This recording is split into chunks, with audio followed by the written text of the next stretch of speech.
Magandang hapon, narito na nga ang pinakahuli sa lagay na ating panahon ngayong araw ng Lunes, December 2, 2024.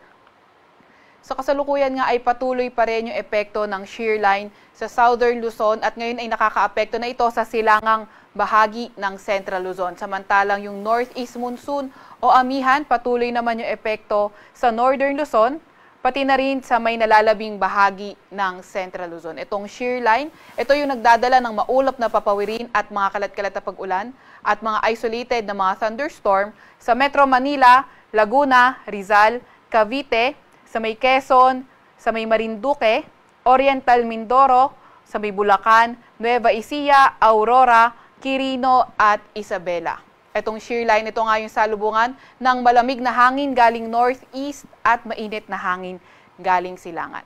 Samantalang northeast monsoon o amihan naman ang nagdadala ng maulap na papawirin na may mga ulan sa nalalabing bahagi ng Cagayan Valley at Cordillera Administrative Region. Mas magandang panahon sa nalalabing bahagi ng ating bansa kung saan sa may Ilocos Region at sa nalalabing bahagi ng Central Luzon, partly cloudy to cloudy skies at may mga tsansa ng mga may hinang pag-ulan. At sa nalalabing bahagi naman ng ating bansa ay partly cloudy to cloudy skies rin naman pero may mga tsansa ng mga localized thunderstorms. Yung ating mga kasamahan sa Regional Services Division patuloy na maglalabas ng mga rainfall advisory, thunderstorm advisory o hindi kaya heavy rainfall warning kung kinakailangan. Sa kasalukuyan rin naman ay wala tayong namomonitor na low pressure area or bagyo sa loob or malapit sa ating Philippine Area of Responsibility. May nilalabas nga din tayong weather advisory. So inaasahan natin ngayon hanggang bukas ng hapon heavy to intense na mga pag-ulan. Sa Isabela, kabilang na nga ang Quezon. Kapag heavy to intense, inaasahan natin yung 100 to 200 millimeters na mga pag-ulan at posible yung numerous flooding events sa mga urbanized, low-lying at near rivers. Landslide naman ay likely sa moderate to highly susceptible areas.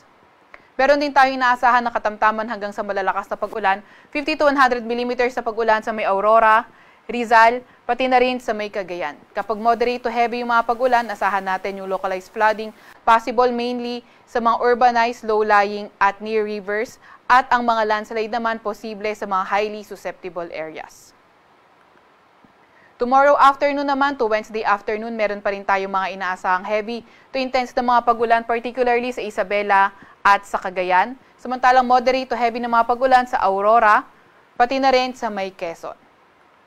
Wednesday afternoon to Thursday afternoon, posible pa nga rin ang moderate to heavy na mga pag-ulan sa may Cagayan. Kaya pinag-iingat nga natin yung ating mga kababayan, lalo na yung mga inuulan ng mga nakaraang araw pa sa mga banta ng pagbaha o hindi kaya pagguho ng lupa. Para naman sa lagay ng ating panahon bukas, inaasahan pa nga rin natin na by tomorrow, yung shear line makakaapekto sa silangang bahagi ng Central Luzon at sa mainland Northern Luzon area. Yung Northeast Monsoon naman, extreme Northern Luzon, posible ito magdala ng maulap na kalangitan at may mga pag-ulan. Sa Metro Manila at sa nalalabing malaking bahagi ng Luzon, partly cloudy to cloudy skies na at may mga tsansa ng mga localized thunderstorms. Sa Metro Manila, asahan natin yung agwat ng temperatura ay 24 to 30 degrees Celsius. 15 to 22 degrees Celsius sa may Baguio at 29 or 20 to 29 degrees Celsius sa may Tagaytay. 25 to 31 degrees Celsius sa may Legazpi, 23 to 30 degrees Celsius sa may Lawag at 23 to 28 naman degrees Celsius sa may Tugigaraw. Sa Puerto Princesa ay 26 to 32 degrees Celsius at sa may Kalayaan Islands ay 26 to 31 degrees Celsius. Para naman sa lagay ng panahon sa may Visayas at Mindanao area, wala pa naman tayong nakikita weather system na posible magdala ng pangmalawakan at pangmatagalang mga pag-ulan, kaya asahan natin by tomorrow fair weather conditions pa rin at may mga pulupulong pag-ulan, pagkidlat at pagkulog.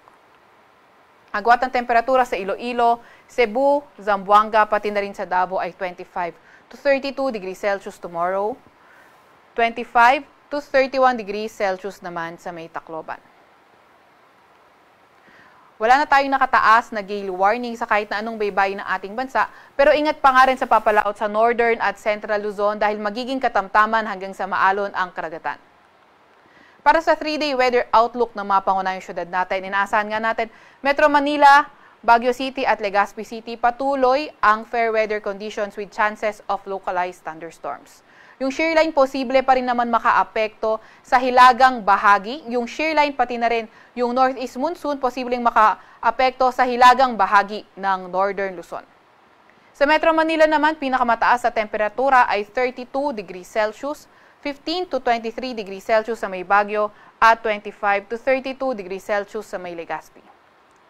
Para naman sa may Visayas, Metro Cebu, Iloilo City, Tacloban City at malaking bahagi ng Visayas, inaasahan nga natin patuloy pa nga rin ang fair weather conditions dahil wala pa rin naman tayo nakikita sa ngayon na weather system na posibleng magdala ng mga pangmalawakang pag-ulan.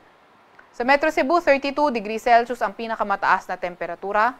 Sa Iloilo City naman, 25 to 32 degrees Celsius maglalaro ang agwat ng temperatura at sa Tacloban City ay 25 to 32 degrees Celsius.